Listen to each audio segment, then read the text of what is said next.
সেনাবাহিনী নামার পরে তারা সিস্টেমেটিক্যালি কিছু ত্রাণ পৌঁছানোর চেষ্টা করছে, রিমোট অঞ্চলগুলোতে তারা চেষ্টা করছে।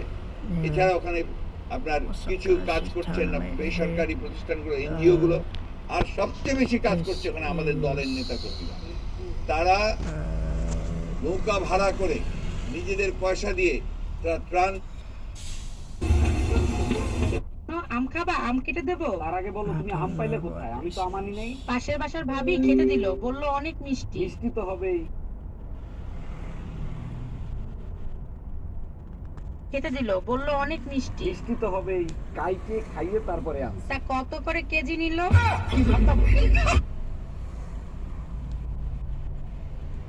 नमस्कार दोस्तों, मेरा नाम रोहित उपाध्याय है। दिल्ली पुलिस के वकील ने कोर्ट को बताया कि मोहम्मद जुबैर ने ट्वीट किया था कि हनुमान जी की प्रार्थना करो, बंदर परेशान नहीं करेंगे।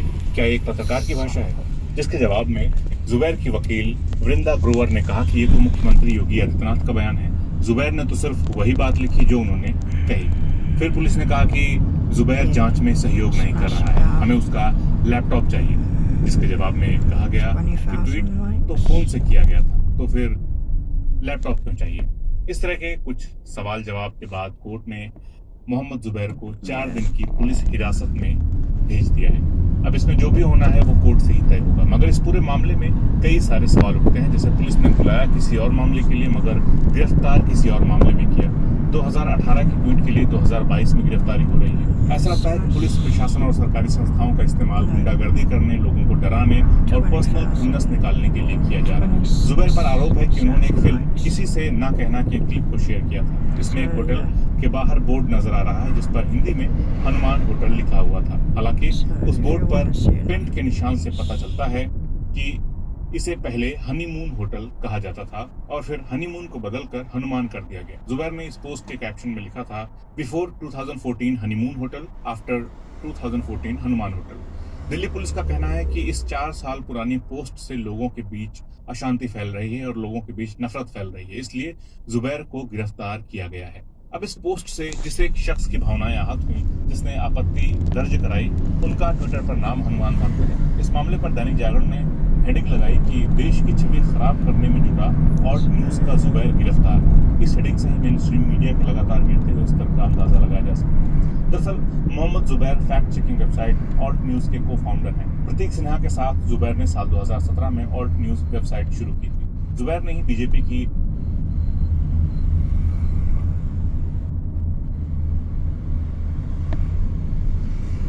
সেতুর উপর সেনাবাহিনীর টহল, থামতে দেয়া হচ্ছে না কাউকে। টিকটক করার দায়ে প্রথম কারাদণ্ড পদ্মা সেতুতে। শুধু হাত দিয়ে পদ্মা সেতুর নারপল্টু খোলা সম্ভব নয় বলছে সিআইডি। ষড়যন্ত্র না থাকলে বিশ্বব্যাংকের অর্থায়ন বন্ধ হলো কেন বলছে হাইকোর্ট। প্রথম দিনে পদ্মা সেতুর টোল আদায় 2 কোটি টাকার বেশি। দুর্যোগ মোকাবেলা করে চলতে হবে বললেন প্রধানমন্ত্রী। বিএনপির নেতিবাচক রাজনীতি পদ্মার অতলে নিমজ্জিত বললেন ওবায়দুল কাদের। আমি মেহেদী, আপনারা দেখছেন টাইম ফ্ল্যাশ।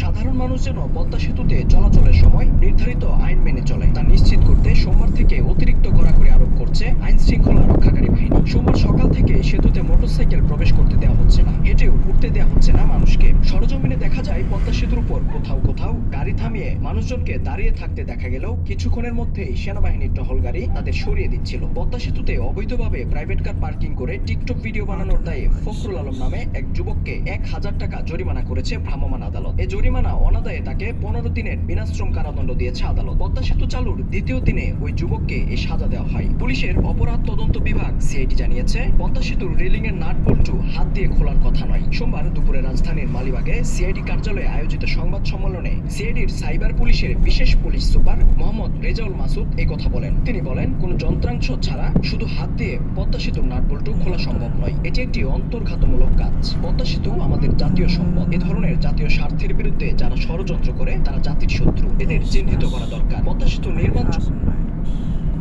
देओल का मुसलमानों पर बड़ा चैलेंज। कहा, मैं मुसलमान बन जाऊंगा, मेरे 3 सवालों का जवाब दो। दोस्तों, सनी देओल के बारे में तो आप सभी लोग जरूर जानते होंगे। ये बॉलीवुड के एक बेहद ही बड़े एक्टर माने जाते हैं और अब तो ये राजनेता भी बन चुके हैं। दोस्तों, जब भी किसी को घमंड चढ़ जाता है तो अल्लाह को घमंड तोड़ना आता है। तो आखिर वो कौन से 3 बड़े सवाल हैं जो कि सनी देओल ने मुसलमानों को कहे? आपको ज्यादा टाइम न लेते हुए वीडियो को स्टार्ट करते हैं। एक छोटी सी रिक्वेस्ट है, वीडियो के नीचे एक लाल रंग का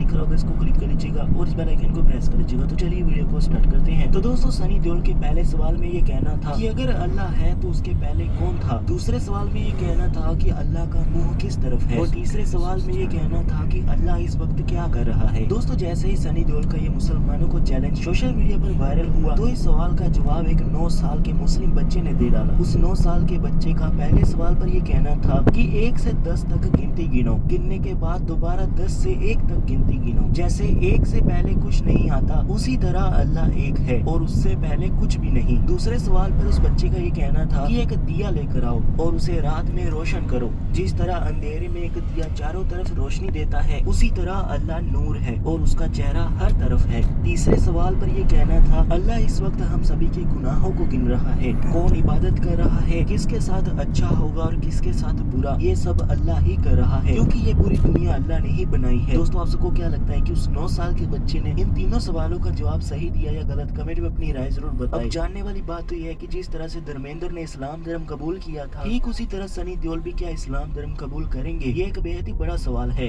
अगर आप মাত্র 900 টাকায় সিকিম ভ্রমণ। আউযু বিল্লাহি মিনাশ শাইতানির রাজীম। أعوذ بالله من الشيطان الرجيم.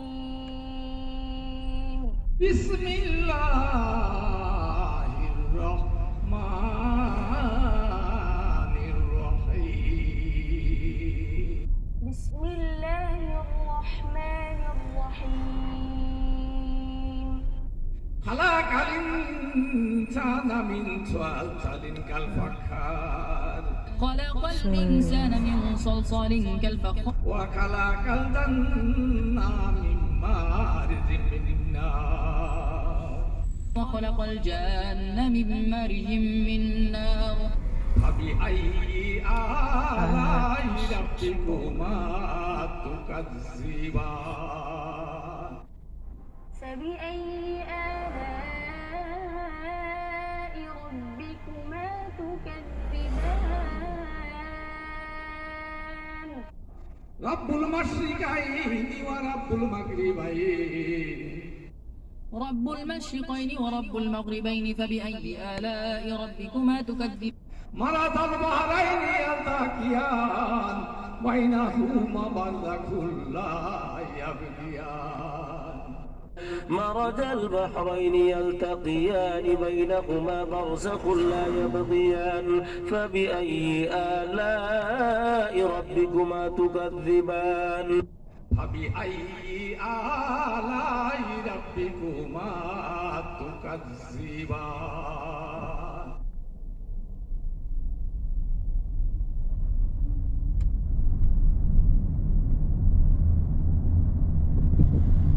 हेलो दोस्तों, देख सकते हैं हमारे पास एक इंजेक्शन है जो कि कभी कभी आप लोग देखते होंगे कि जब इंसान कमज़ोर हो जाता है बीमारी से तो उन्हें इंजेक्शन लगाया जाता है ताकत के लिए। तो इसी तरीके से जब ये होंडा शाइन बाइक बीमार हो जाए, इस तरह की बाइक में ज़्यादातर कंप्लेन है।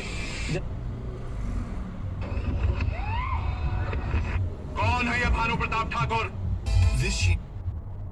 तो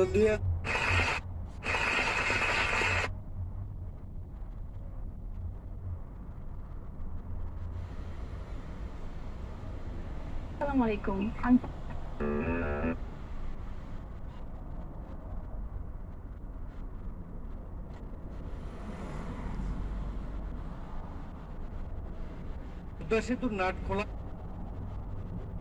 পদ্মা সেতুর নাট খোলায় বাইজিদের পটুয়াখালীর বাড়িতে হামলা ও ভাঙচুর।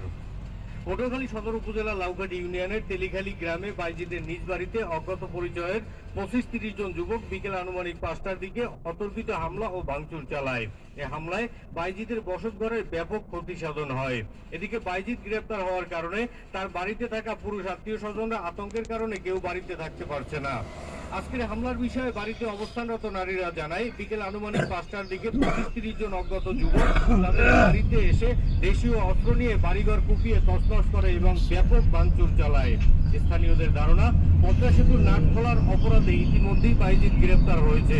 হয়তো সে কারণেই একটি মহল বাইজিদের বাড়িতে এ হামলা চালিয়েছে।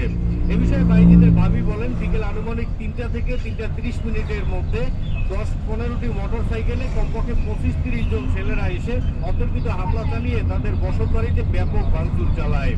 বাইজিদ পটুয়াখালী সদর উপজেলার লাউকাট ইউনিয়নের তেলিখালী গ্রামের আলাউদ্দিন মির্জার ছেলে। 3 ভাইয়ের মধ্যে সবার ছোট বাইজিদ ঢাকায় ব্যবসা করে আসছিল। বাইজিদের বড় ভাই কাস্টম ইন্সপেক্টর হিসেবে খুলনায় কর্মরত আছে।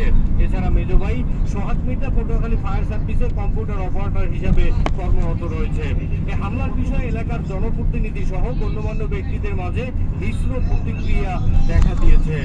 বাইজিদের পরিবার তথা এলাকাবাসী উক্ত ঘটনার তীব্র নিন্দা ও প্রতিবাদ জানিয়ে এই ঘটনার সুষ্ঠু বিচারের দাবি জানিয়েছেন। এছাড়া লাউকাটি ইউনিয়ন আওয়ামী মহিলা লীগের সভানেত্রী মোসাম্মদ জেসমিন আক্তার এই ঘটনার সুষ্ঠু তদন্তের মাধ্যমে বিচারের দাবি জানান।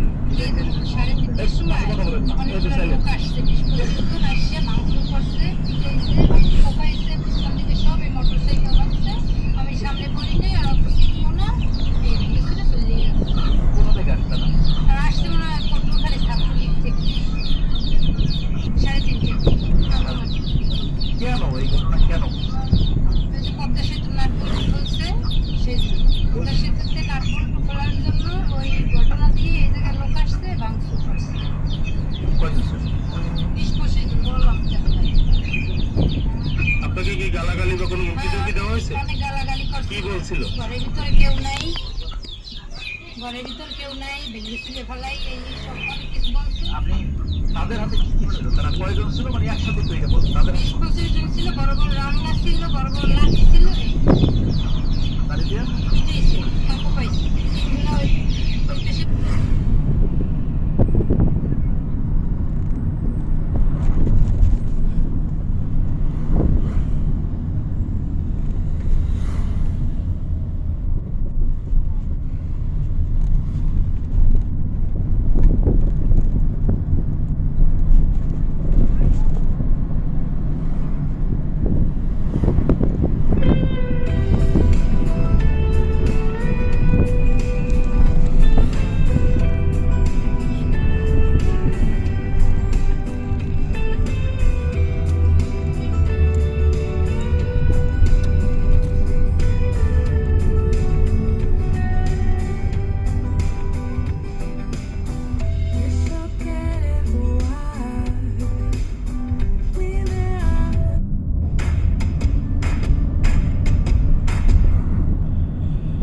পেটের আল্ট্রাসোনোগ্রাফি করানো হবে। ইদানিং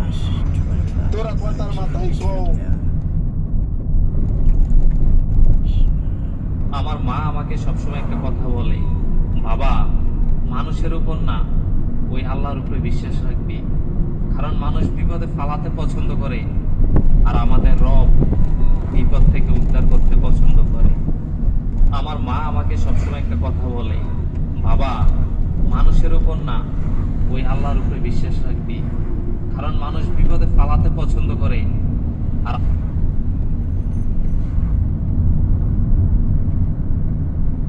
হিন্দু আমি মুসলমান, সেটা কথা না।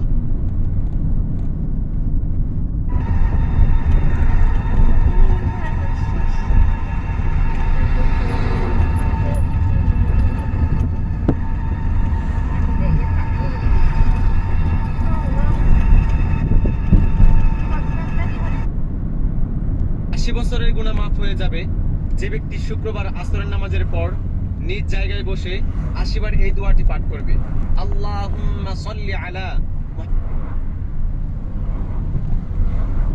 মুহাম্মাদানিন নাবিয়্যিল উম্মি ওয়া আলা আলিহি ওয়া সাল্লিম তাসলিমা। প্লিজ একটা শেয়ার করে দিন।